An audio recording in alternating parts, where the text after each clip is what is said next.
मी आणि निखिलला सगळ्यात पहिला मिरजेमध्ये गेलो. मिरजेत आम्ही अमरखड्ड्यापाशी गेलो HDFC बँकेमध्ये, कारण निखिलच्या अकाउंटमध्ये पैसे डिपॉझिट करायचे होते. सगळी पेन्शन घेतली पहिल्यांदा.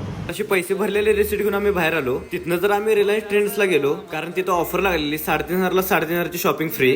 तर एकदा जाऊन बघायला लागते म्हणलं तर असं आम्ही वरती मेन्स वेअरला गेलो. गेले आरशामध्ये असं बारीक व्हिडिओ घेतलो. तिथे एक मला असं फुल टी शर्ट आवडलं, ते असं घालून बघितला तर मला तर एकदम लयच भारी दिसालता. तर भाऊने दिसायला की नाही ते एकदा कमेंट बॉक्स मध्ये नक्की सांगा. तिथनं आम्ही 2-3 ड्रेस चेंज करून लगेच निघालो, कारण ओलामध्ये निखिलचं काम होतं. ओला म्हणजे ते ओलाचं शोरूम सोडा, त्यात काही विषय नाही. कारण निखिलनं पण चार्जिंगवरची गाडी घेतली, तरी थोडीशी माहिती घ्यायची होती. तिथनं आम्ही डायरेक्ट घरला निघालो. जाता आम्हाला असं जांभळं दिसली, तसं लगेच गाडी वळवलो. तिथनं गच्च मध्ये असं 20 रुपयाचं जांभळं घेतलो. नाद्याबाद मध्ये पिशवीत असं एक उचललो आणि डायरेक्ट खाऊन घेतलो. तर आज मी लई दिवसात जांभळं खालतो तर बाहेर लागालतं, तर असं गाडीवर पिशवी संपवलो.